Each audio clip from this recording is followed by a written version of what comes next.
নমস্কার বন্ধুরা, আমি সর্বাণী। আমার বই পড়ুন বইকে ভালোবাসুন চ্যানেলে সবাইকে স্বাগত জানিয়ে আজ আমি কবিগুরুর লেখা একটি ছোট গল্প শেষের রাত্রি পড়ে শোনাচ্ছি। শুনতে থাকুন। শেষের রাত্রি। মাসি, ঘুমাও যতীন, রাত হলো যে। হোক না রাত, আমার দিন তো বেশি নেই। আমি বলছিলাম মনিকে তার বাবার বাড়ি ভুলে যাচ্ছি। ওর বাপ এখন কোথায়? সীতারামপুরে। হ্যাঁ, সীতারামপুরে। সেইখানে মনিকে পাঠিয়ে দাও। আরো কতদিন ও রোগীর সেবা করবে? ওর শরীর তো তেমন শক্ত নয়। শোনো একবার, এই অবস্থায় তোমাকে ফেলে বউ বাপের বাড়ি যেতে চাইবে কেন? ডাক্তারেরা কি বলেছে সে কথা কি সে? তা সে নাই জানলো, চোখে তো দেখতে পাচ্ছে। সেদিন বাপের বাড়ি যাবার কথা যেমন একটু ইশারায় বলা, অমনি বউ কেঁদে অস্থির। মাসির এই কথাটার মধ্যে সত্যের কিছু অপলাপ ছিল। সে কথা বলা আবশ্যক। মনের সঙ্গে সেদিন তার এই প্রসঙ্গে যে আলাপ হইয়াছিল সেটা নিম্নলিখিত মতো। বউ, তোমার বাপের বাড়ি থেকে কিছু খবর এসেছে বুঝি? তোমার জারতুতো ভাই অনাথকে দেখলুম যেন। হ্যাঁ, মা বলে পাঠিয়েছেন আসছে শুক্রবারে আমার ছোট বোনের অন্নপ্রাশন, তাই ভাবছি। বেশ তো বাছা, এক গাছে সোনার হার পাঠিয়ে দাও, তোমার মা খুশি হবেন। ভাবছি আমি যাব। আমার ছোট বোনকে তো দেখিনি, দেখতে ইচ্ছে করে। সে কি কথা, যতীনকে একলা ফেলে যাবে? ডাক্তার কি বলেছে শুনেছ তো? ডাক্তার তো বলছিল এখন তেমন বিশেষ। তা যাই বলুক, ওর দশা দেখে যাবে কি করে? আমার 3 ভাইয়ের পরে এই একটি বোন, বড় আদরের মেয়ে শুনেছি। ধুমধাম করে অন্নপ্রাশন হবে, আমি না গেলে মা ভারী।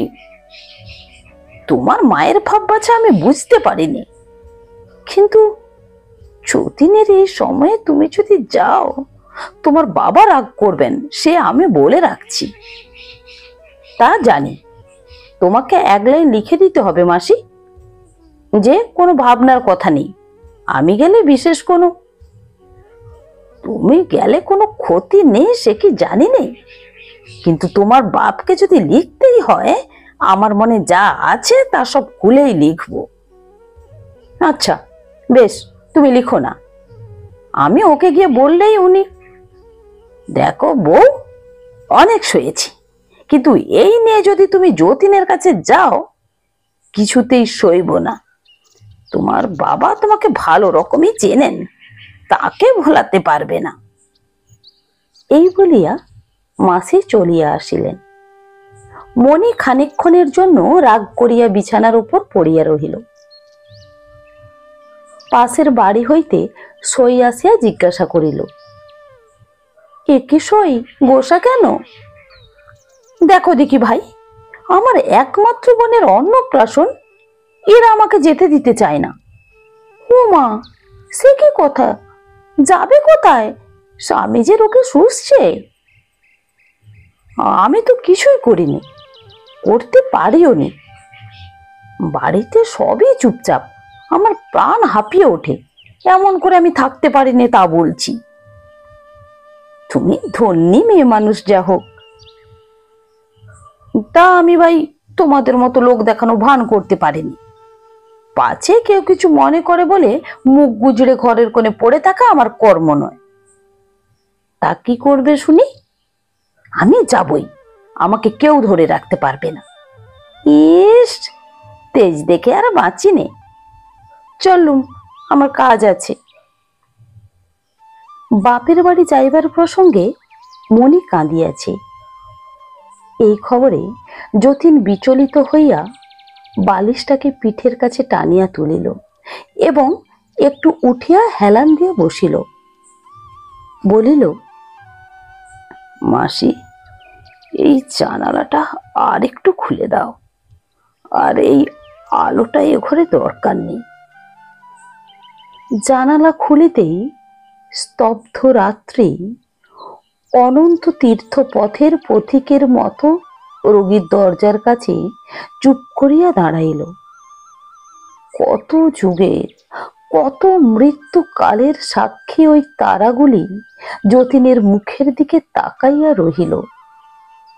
যতীন এই বৃহৎ অন্ধকারের পটের উপর তাহার মনির মুখখানি দেখিতে পাইল।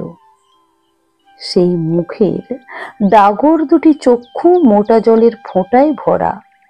সে জল যেন আর শেষ হইল না, চিরকালের জন্য ভরিয়া রহিল।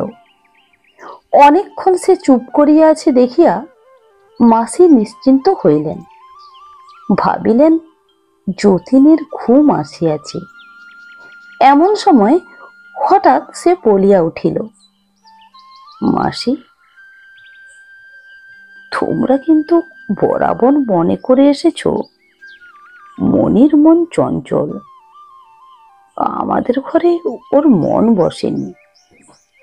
কিন্তু দেখো। না না বাবা, ভুল বুঝেছিলাম, সময় হলেই মানুষকে চেনা যায়। মাসি, যতীন, ঘুমো বাবা, আমাকে একটু ভাবতে দাও, একটু কথা কইতে দাও। বিরক্ত হইও না মাসি। আচ্ছা বলো বাবা। আমি বলছিলাম, মানুষের নিজের মন নিজে বুঝতে কত সময় লাগে। একদিন যখন মনে করতুম আমরা কেউ মনের মন পেলুম না, তখন চুপ করে সহ্য করেছি। তোমরা তখন, না বাবা ও অমন কথা বলো না, আমিও সহ্য করেছি। মন তো মাটির ঠেলা নয়, কুড়িয়ে নিলেই তো নেওয়া যায় না। আমি জানতুম মনি নিজের মন এখনো বোঝেনি। কোনো একটা আঘাতে যেদিন বুঝবে সেদিন আর। ঠিক কথা যতীন। সেই জন্য ও ছেলে মানুষেতে কোনো দিন কিছু মনে করিনি। মাসি একথার কোনো উত্তর করিলেন না, কেবল মনে মনে দীর্ঘ নিঃশ্বাস ফেলিলেন। কতদিন তিনি লক্ষ্য করিয়াছেন যতীন বারান্দায় আসিয়া রাত কাটাইয়াছে, বৃষ্টির ছাঁট আসিয়াছে, তবু ঘরে যায় নাই। কতদিন সে মাথা ধরিয়া বিছানায় পড়িয়া একান্ত ইচ্ছা মনি আসিয়া মাথায় একটু হাত বুলাইয়া দেয়। মনি তখন সখীদের সঙ্গে দল বাঁধিয়া থিয়েটার দেখিতে যাইবার আয়োজন করিতেছে। তিনি যতীনকে পাখা করিতে আসিয়াছেন, সে বিরক্ত হইয়া তাহাকে ফিরাইয়া দিয়াছি। সেই বিরক্তির মধ্যে কত বেদনা তাহা তিনি জানিতেন। কতবার তিনি যতীনকে বলিতে চাহিয়াছেন, বাবা তুমি ওই মেয়েটার দিকে অত বেশি মন দিও না, ও একটু চাহিতে শিখুক, মানুষকে একটু কাঁদানো চাই। কিন্তু এ সব বলিবার নহে, বলিলেও কেহ বোঝে না। যতীনের মনে নারী দেবতার একটি পীঠস্থান ছিল, সেইখানে সে মনিকে বসাইয়াছে। সেই তীর্থক্ষেত্রে নারীর অমৃত পাত্র চিরদিন তাহার ভাগ্যে শূন্য থাকিতে পারে। এ কথা মনে করা তাহার পক্ষে সহজ ছিল না। তাই পূজা চলিতেছিল, অর্ঘ্য ভরিয়া উঠিতেছিল। বরলাভের আশায় পরাভাব মানিতেছিল না। মাসি যখন আবার ভাবিতেছিলেন যতীন ঘুমাইয়াছে, এমন সময়ে হঠাৎ সে বলিয়া উঠিল, আমি জানি তুমি মনে করেছিলে মনিকে নিয়ে আমি সুখী হতে পারিনি, তাই তার উপর রাগ করতে। কিন্তু মাসি, সুখ জিনিসটা ওই তারাগুলির মতো সমস্ত অন্ধকার লেপে রাখে না, মাঝে মাঝে ফাঁক থেকে যায়। জীবনে কত ভুল করি, কত ভুল বুঝি, তবু তার ফাঁকে ফাঁকে কি স্বর্গের আলো জ্বলেনি? কোথা থেকে আমার মনের ভিতরটা আজ এমন আনন্দে ভরে উঠেছে। মাসি আস্তে আস্তে যতীনের কপালে হাত বুলাইয়া দিতে লাগিলেন। অন্ধকারে তাহার দুই চক্ষু বাহিয়া যে জল পড়িতেছিল তাহা কেহ দেখিতে পাইল না। আমি ভাবছি মাসি, ওর অল্প বয়স, ও কি নিয়ে থাকবে? অল্প বয়স কিসের যতীন, এ তো ওর ঠিক বয়স। আমারও তো বাছা অল্প বয়সেই দেবতাকে সংসারের দিকে ভাসিয়ে অন্তরের মধ্যে বসিয়েছি, তাতে ক্ষতি হয়েছে কি? তাও বলি, সুখেরই বা এত বেশি দরকার কিসের? মাসি, মনির মনটি সেই জাগবার সময় হলো, অমনি আমি। ভাবো কেন যতীন, মন যদি জাগে তবে সেই কি কম ভাগ্য? হঠাৎ অনেক দিনের শোনা একটা বাউলের গান যতীনের মনে পড়িয়া গেল। ওরে মন যখন চাকলি নাড়ে, তখন মনের মানুষ এলো দ্বারে। তার চলে যাবার শব্দ শুনে ভাঙলো রে ঘুম, ও তোর ভাঙলো রে ঘুম অন্ধকারে।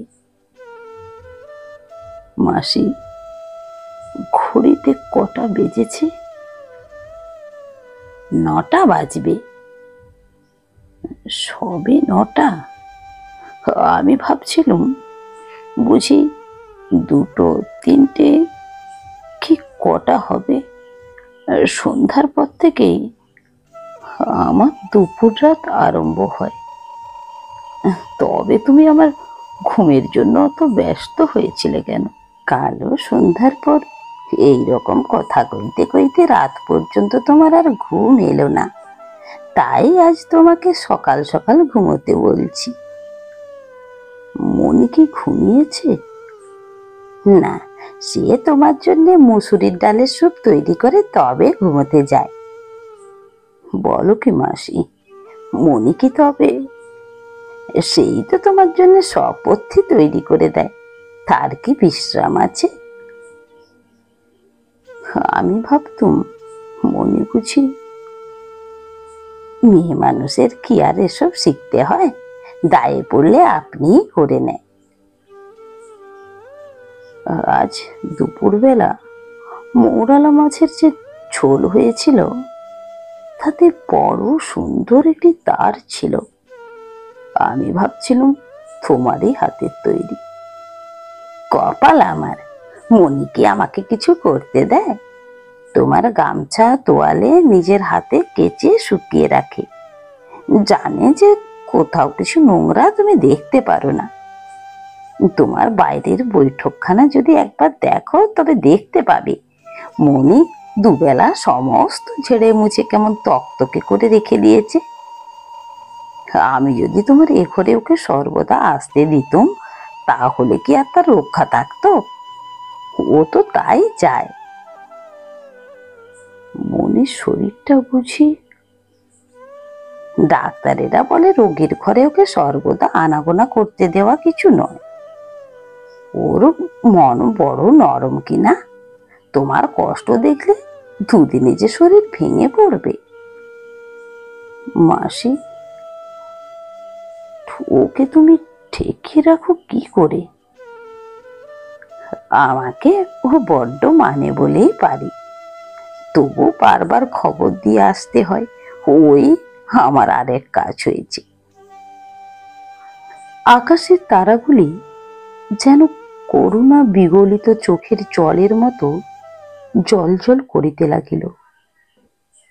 যে জীবন আজ বিদায় লইবার পথে আসিয়া দাঁড়াইয়াছে, যতীন তাহাকে মনে মনে কৃতজ্ঞতার প্রণাম করিল এবং সম্মুখে মৃত্যু আসিয়া অন্ধকারের ভিতর হইতে যে দক্ষিণ হাত বাড়াইয়া দিয়াছে, যতীন স্নিগ্ধ বিশ্বাসের সহিত তাহার উপরে আপনার রোগক্লান্ত হাতটি রাখিল। একবার নিঃশ্বাস ফেলিল, একটুখানি উসখুস করিয়া যতীন বলিল, মাসি, মনি যদি জেগেই থাকে তাহলে একবার যদি তাকে, এখনই ডেকে দিচ্ছি বাবা।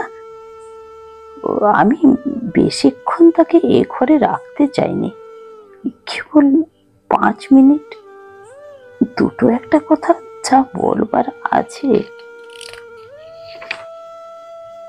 মাসি দীর্ঘ নিঃশ্বাস ফেলিয়া মনিকে ডাকিতে আসিলেন। এদিকে যতীনের নাড়ি দ্রুত চলিতে লাগিল।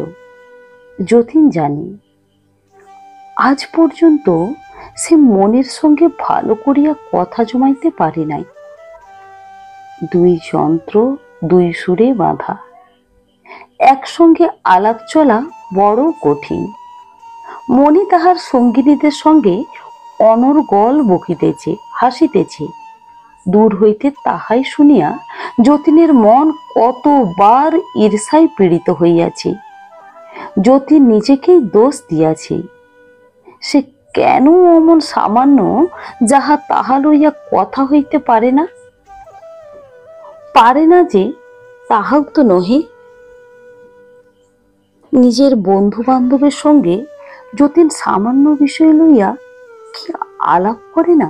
কিন্তু পুরুষের যাহা তাহা তো মেয়েদের যাহা তাহার সঙ্গে ঠিক মেলে না।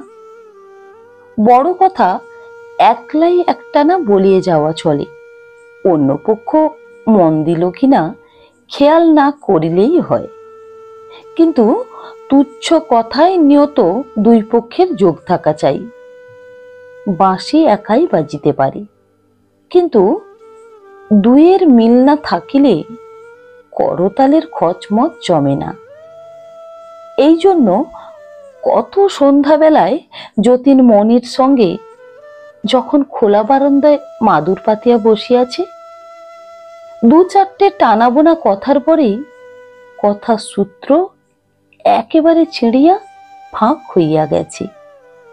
তাহার পরে সন্ধ্যার নীরবতা যেন লজ্জায় মরিতে চাহিয়াছে। যতীন বুঝিতে পারিয়াছে মনি পালাইতে পারিলে বাঁচে। মনে মনে কামনা করিয়াছে এখনই কোনো একজন তৃতীয় ব্যক্তি যেন আসিয়া পড়ে, কেননা 2 জনে কথা কওয়া কঠিন, 3 জনে সহজ।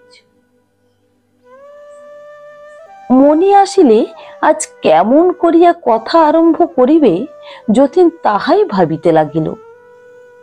ভাবিতে গেলে কথাগুলো কেমন অস্বাভাবিক রকম বড় হইয়া পড়ে। সেসব কথা চলিবে না। যতীনের আশঙ্কা হইতে লাগিল আজকের রাত্রের 5 মিনিটও ব্যর্থ হইবে, অথচ তাহার জীবনে এমনতর নিরালা 5 মিনিট আর কটাই বা বাকি আছে। এ কি বউ, কোথাও যাচ্ছ নাকি? সীতারামপুরে যাব। সে কি কথা, কার সঙ্গে যাবে? অনাথ নিয়ে যাচ্ছে। লক্ষ্মী মা আমার, তুমি যেও, আমি তোমাকে বারণ করব না, কিন্তু আজ নয়। টিকিট কিনে গাড়ি রিজার্ভ করা হয়ে গেছে। তা হোক, লোকসান গায়ে সইবে। তুমি কাল সকালেই চলে যেও, আজ যেও না। মাসি, আমি তোমাদের তিথিবার মানিনি, আজ গেলে দোষ কি? যতীন তোমায় ডেকেছে, তোমার সঙ্গে তার একটু কথা আছে। বেশ তো, এখনো একটু সময় আছে, আমি তাকে বলে আসছি। না, তুমি বলতে পারবে না যে যাচ্ছ। তা বেশ, কিছু বলবো না, কিন্তু আমি দেরি করতে পারবো না। কালই অন্নপ্রাশন, আজ যদি না যাই তো চলবে না। আমি জোড়হাত করছি বউ, আমার কথা আজ একদিনের মতো রাখো। আজ মনে একটু শান্ত করে যতীনের কাছে এসে বসো, তাড়াতাড়ি করো না। তা কি করব বলো, গাড়ি তো আমার জন্য বসে থাকবে না। অনাথ চলে গেছে, 10 মিনিট পরেই সে এসে আমাকে নিয়ে যাবে। এবেলা তার সঙ্গে গিয়ে দেখা সেরে আসি গে। না, তবে থাক, তুমি যাও, এমন করে তার কাছে যেতে দেব না। ওরে অভাগিনী, তুই যাকে এত দুঃখ দিলি, সে তো সব বিসর্জন দিয়ে আজ বাদে কাল চলে যাবে। কিন্তু যত দিন বেঁচে থাকবি, এ দিনের কথা তোকে চিরদিনের মনে রাখতে হবে। ভগবান আছে, ভগবান আছে, সে কথা একদিন বুঝবি। মাসি, তুমি অমন করে শাপ দিও না বলছি। ওরে বাপ রে, আর কেন বেঁচে আছিস রে বাপ? পাপের যে শেষ নেই, আমি আর ঠেকিয়ে রাখতে পারলুম না। মাসি একটু দেরি করিয়া রোগীর ঘরে গেলেন, আশা করিলেন যতীন ঘুমাইয়া পড়িবে। কিন্তু ঘরে ঢুকিতেই দেখিলেন বিছানার ওপর যতীন নড়িয়া চড়িয়া উঠিল। মাসি বলিলেন, এই এক কাণ্ড করে বসেছে। কি হয়েছে? মনি এলো না? এত দেরি করলে কেন মাসি?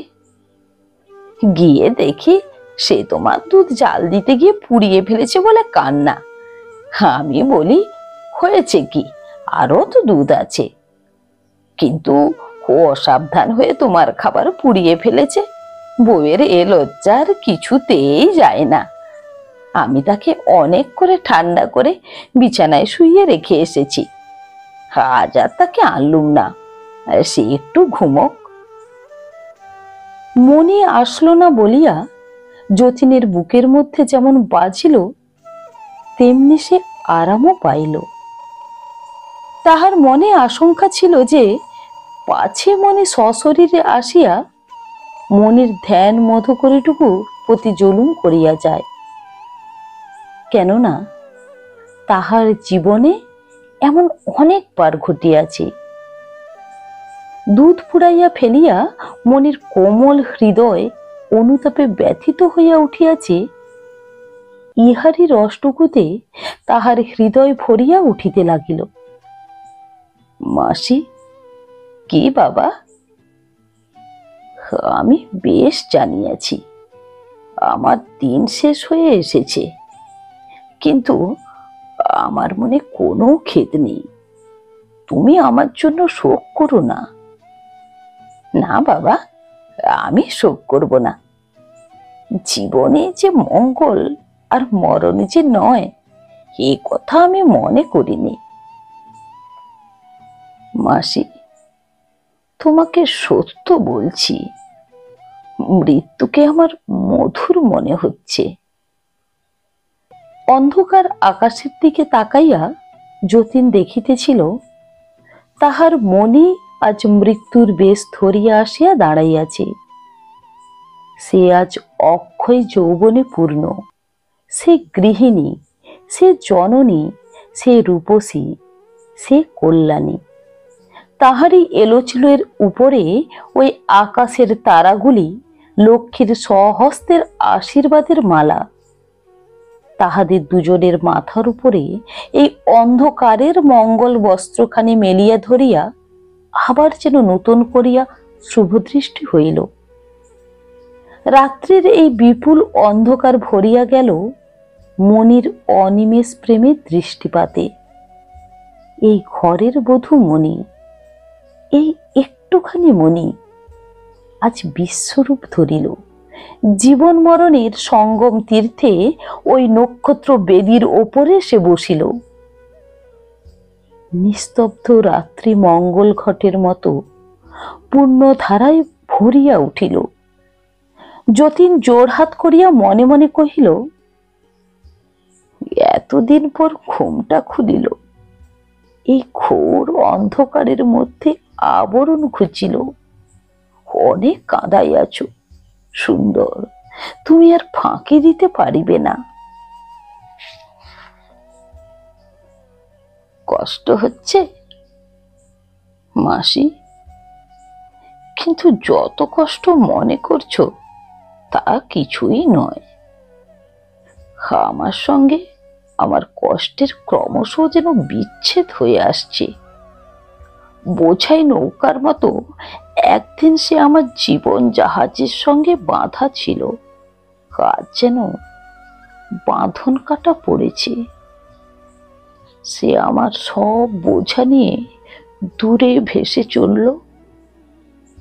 এখনো তাকে দেখতে পাচ্ছি, কিন্তু তাকে যেন আর আমার বলে মনে হচ্ছে না। এই দুদিন মনিকে একবারও দেখিনি মাসি। পিঠের কাছে আর একটা বালিশ দেব কি যতীন? আমার মনে হচ্ছে মাসি, মনিও যেন চলে গেছে আমার বাঁধন ছেঁড়া দুঃখের নৌকাটির মতো। বাবা, একটু বেদানা রস খাও, তোমার গলা শুকিয়ে আসছে। আমার উইলটা কাল লেখা হয়ে গেছে, সে কি তোমাকে দেখিয়েছি? ঠিক মনে পড়ছে না। আমার দেখবার দরকার নেই যতীন। মা যখন মারা যান আমার তো কিছুই ছিল না। তোমার খেয়ে তোমার হাতে আমি মানুষ। তাই বলছিলুম, সে আবার কি কথা? আমার তো কেবল এই একখানা বাড়ি আর সামান্য কিছু সম্পত্তি ছিল, বাকি সবই তো তোমার নিজের রোজগার। কিন্তু এই বাড়িটা কিসের বাড়ি আমার? কত দালান তুমি বাড়িয়েছ, আমার সেটুকু কোথায় আছে খুঁজেই পাওয়া যায় না। মনি তোমাকে ভিতরে ভিতরে খুব, সে কি জানি নে যতীন, তুই এখনো ঘুমো। আমি মনিকে সব লিখে দিলুম বটে, কিন্তু তোমারই সব রইল মাসি। ও তো তোমাকে কখনো অমান্য করবে না, সেই জন্য অত ভাবছো কেন বাছা? তোমার আশীর্বাদেই আমার সব। তুমি আমার উইল দেখে এমন কথা কোনো দিন মনে করো না। ও কি কথা যতীন, তোমার জিনিস তুমি মনিকে দিয়েছো বলে আমি মনে করব? আমার এমনই পোড়া মন, তোমার জিনিস ওর নামে লিখে যেতে পারছো বলে তোমার যে সুখ, সেই তো আমার সকল সুখের বেশি বাপ। কিন্তু তোমাকেও আমি, দেখো যতীন, এইবার আমি রাগ করব। তুই চলে যাবি আর তুই আমাকে টাকা দিয়ে ভুলিয়ে রেখে যাবি? মাসি, টাকার যে আরো বড় যদি কিছু তোমাকে দিয়েছিস যতীন, ঢের দিয়েছিস। আমার শূন্য ঘর ভরেছিলি, এ আমার অনেক জন্মের ভাগ্য। এতদিন তো বুকে করে পেয়েছি, আজ আমার পাওনা যদি ফুরিয়ে গিয়ে থাকে তো নালিশ করব না। দাও, সব লিখে দাও, লিখে দাও। বাড়ি ঘর জিনিসপত্র, ঘোড়া গাড়ি তালুক মুলুক যা আছে সব মনির নামে লিখে দাও। এসব বোঝা আমার সইবে না। তোমার ভোগে রুচি নেই, কিন্তু মনির বয়স অল্প, তাই ও কথা বলিসনি, ও কথা বলিসনি। ধন সম্পদ দিতে চাস দে, কিন্তু ভোগ করা কেন? ভোগ করবে না মাসি? না গো না, পারবে না, পারবে না। আমি বলছি, ওর মুখে রোজবে না, গলা শুকিয়ে কাঠ হয়ে যাবে, কিছুতে কোনো রস পাবে না। যতীন চুপ করিয়া রহিল। তাহার অভাবে সংসারটা মনির কাছে একেবারে বিস্বাদ হইয়া যাইবে, এ কথা সত্য কি মিথ্যা, সুখের কি দুঃখের, তাহা সে যেন ভাবিয়া ঠিক করিতে পারিল না। আকাশের তারা যেন তাহার হৃদয়ের মধ্যে আসিয়া কানে কানে বলিল, এমনই বটে, আমরা তো হাজার হাজার বছর হইতে দেখিয়া আসিলাম, সংসার জোড়া এ সমস্ত আয়োজন এত বড়ই ফাঁকি। যতীন গভীর একটা নিঃশ্বাস ফেলিয়া বলিল, দেবার মতো জিনিস তো আমরা কিছুই দিয়ে যেতে পারিনি। কম কি দিয়েছ বাছা? এই ঘর বাড়ি টাকা কড়ি চল করে তুমি ওকে যে দিয়ে গেলে, তার মূল্য ওকে কোনো দিন বুঝবে না। যা তুমি দিয়েছ তাই মাথা পেতে নেবার শক্তি বিধাতা ওকে দিন, এই আশীর্বাদ করি। আর একটু বেদানার রস দাও, আমার গলা শুকিয়ে আসছে। মনি কি কাল এসেছিল? আমার ঠিক মনে পড়ে না। এসেছিল, তখন তুমি ঘুমিয়ে পড়েছিলে। শিওরের কাছে বসে বসে অনেকক্ষণ বাতাস করে তারপরে ধোপাকে তোমার কাপড় দিতে গেল। আশ্চর্য, বোধহয় আমি ঠিক সেই সময় স্বপ্ন দেখেছিলুম, যেন মনি আমার ঘরে আসতে চাচ্ছে। দরজা অল্প একটু ফাঁক হয়েছে, ঠেলাঠেলি করছে, কিন্তু কিছুতেই সেইটুকুর বেশি আর খুলছে না। কিন্তু মাসি, তোমরা একটু বাড়াবাড়ি করছো। ওকে দেখতে যাও যে আমি মরছি, নইলে মৃত্যুকে হঠাৎ সইতে পারবে না। বাবা, তোমার পায়ের উপরে ওই পশমের শালটা টেনে দিই, পায়ের তেলও ঠান্ডা হয়ে গেছে। না মাসি, গায়ের উপর কিছু দিতে ভালো লাগছে না। জানিস যতীন, ওই শালটা মনির তৈরি। এতদিন রাত জেগে জেগে সে তোমার জন্য তৈরি করছিল, কাল শেষ করেছে। যতীন শালটা লইয়া দুই হাত দিয়া একটু নাড়াচাড়া করিল। মনে হইল পশমের কোমলতা যেন মনির মনির জিনিস। সে যে যতীনকে মনে করিয়া রাত জাগিয়া এইটি বুনিয়াছে, তাহার মনের সেই প্রেমের ভাবনাটি ইহার সঙ্গে গাঁথা পড়িয়াছে। কেবল পশম দিয়া নহে, মনের কোমল আঙুলের স্পর্শ দিয়া ইহা বোনা। তাই মাসি যখন শালটা তাহার পায়ের উপর টানিয়া দিলেন, তখন তাহার মনে হইল মনি রাত্রির পর রাত্রি জাগিয়া তাহার পদ সেবা করিতেছে। কিন্তু মাসি, আমি তো জানতাম মনি সেলাই করতে পারে না। সে সেলাই করতে ভালোই বাসে না। মন দিলে শিখতে কতক্ষণ লাগে, তাকে দেখিয়ে দিতে হয়েছে। ওর মধ্যে অনেক ভুল সেলাইও আছে। তা ভুল থাক না, ও তো প্যারিস এক্সিবিশনে পাঠানো হবে না। ভুল সেলাই দিয়ে আমার পা ঢাকা বেশ চলবে। সেলাইয়ে যে অনেক ভুল ত্রুটি আছে, সেই কথা মনে করিয়াই যতীনের আরো বেশি আনন্দ হইল। বেচারা মনে পারে না, জানে না, বারবার ভুল করিতেছে, তবু ধৈর্য ধরিয়া রাত্রির পর রাত্রি সেলাই করিয়া চলিয়াছি। এই কল্পনাটি তাহার কাছে বড় করুণ, বড় মধুর লাগিল। এই ভুলে ভরা শালটাকে আবার সে একটু নাড়িয়া চাড়িয়া লইল।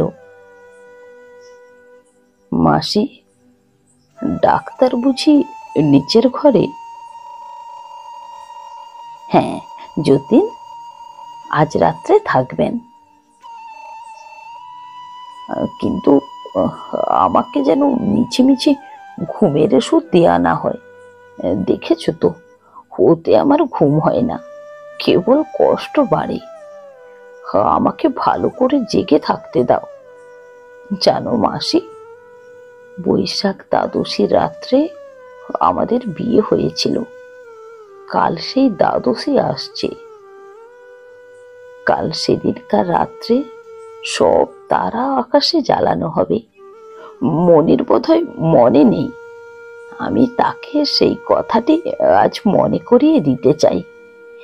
কেবল তাকে তুমি 2 মিনিটের জন্য ডেকে দাও। চুপ করে রইলে কেন?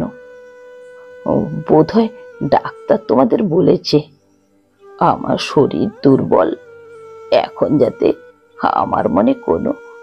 কিন্তু আমি তোমাকে নিশ্চয়ই বলছি মাসি, আজ রাত্রে তার সঙ্গে 2টি কথা কয়ে নিতে পারলে আমার মন খুব শান্ত হয়ে যাবে। তাহলে বোধহয় আর ঘুমোবার ওষুধ দিতে হবে না। আমার মন তাকে কিছু বলতে চাচ্ছে বলে এই 2 রাত্রি আমার ঘুম হয়নি। মাসি, তুমি অমন করে কেঁদো না। আমি বেশ আছি। আমার মন আজ যেমন ভরে উঠেছে, আমার জীবনে এমন আর কখনোই হয়নি। সেই জন্যেই আমি মনিকে ডাকছি।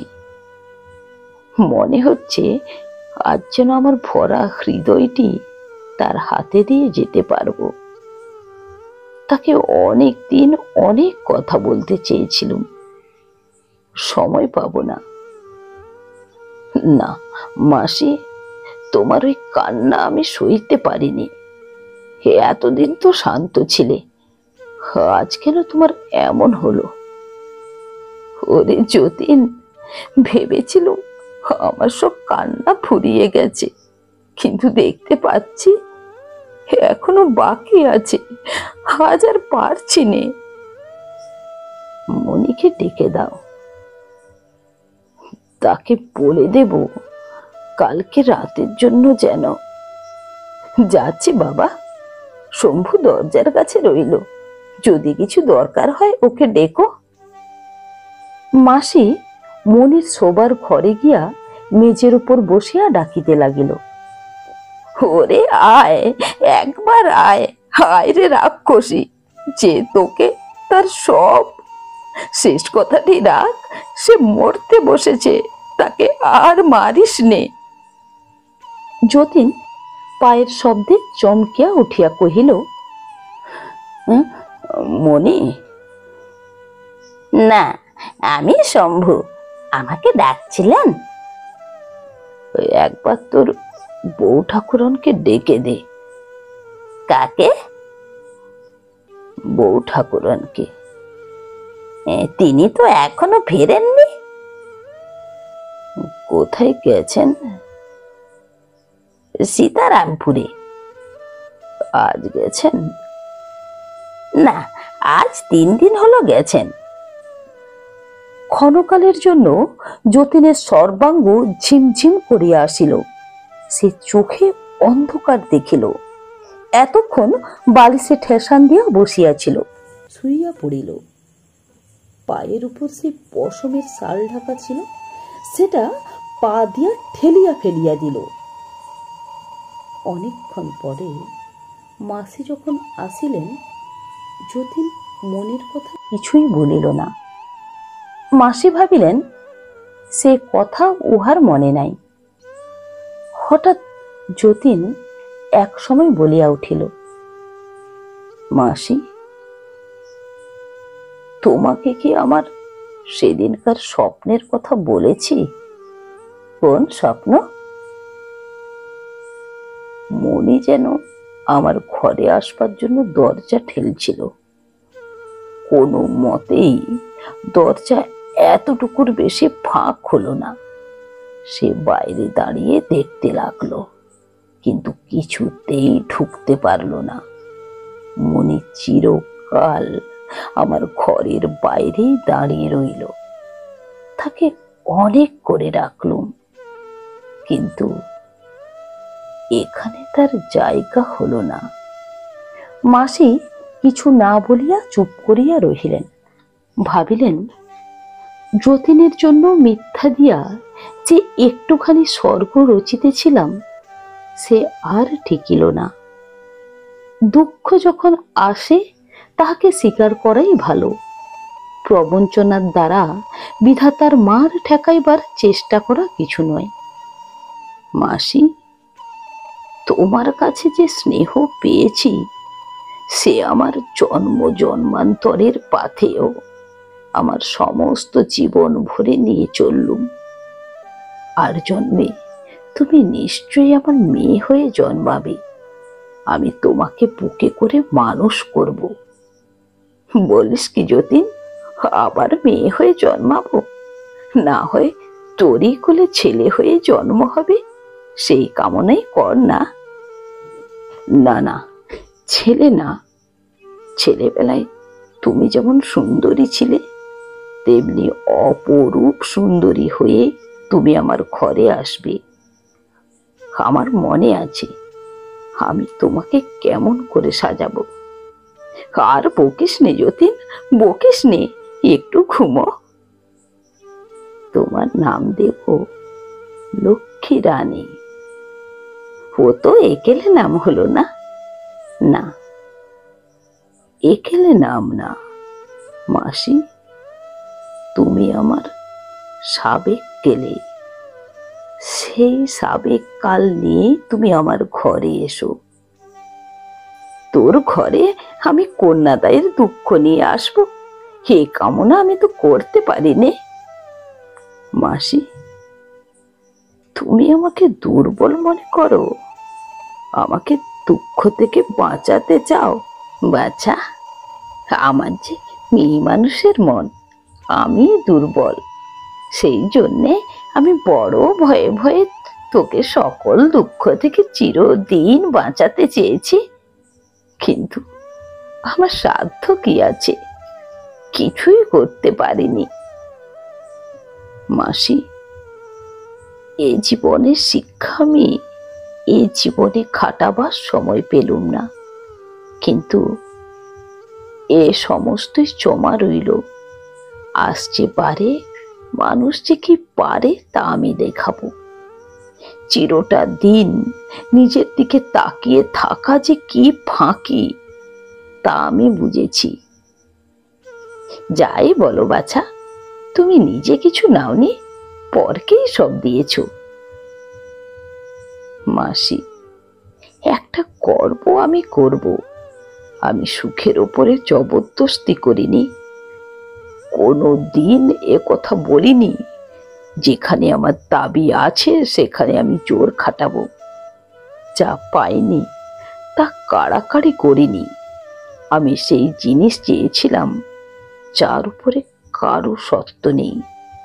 সমস্ত জীবন হাত জোড় করে অপেক্ষাই করলুম। মিথ্যাকে চাইনি বলেই এতদিন এমন করে বসে থাকতে হলো। এইবার সত্য হয়তো দয়া করবেন।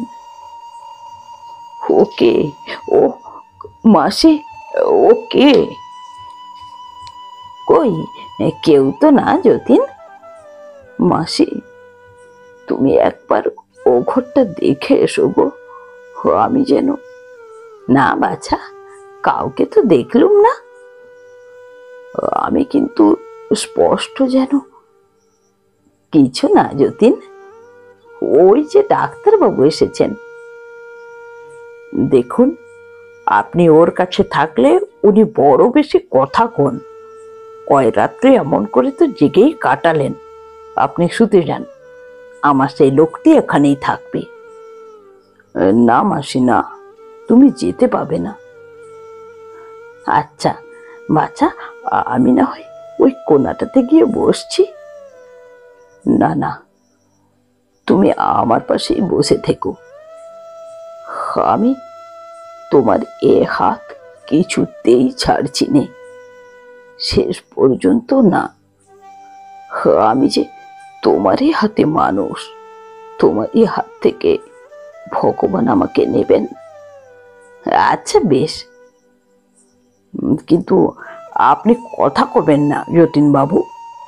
সেই ওষুধটা খাওয়ার সময় হলো। সময় হলো? মিথ্যা কথা, সময় পার হয়ে গেছে। এখন ওষুধ খাওয়ানোটা কেবল ফাঁকি দিয়ে সান্ত্বনা করা। আমার তার কোনো দরকার নেই, আমি মরতে ভয় করিনি।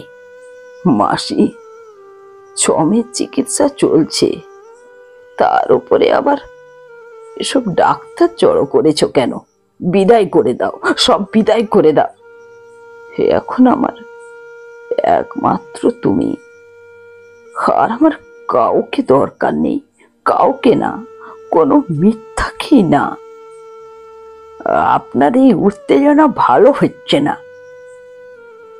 তাহলে তোমরা যাও, আমাকে উত্তেজিত করো না। মাসি, ডাক্তার গেছে?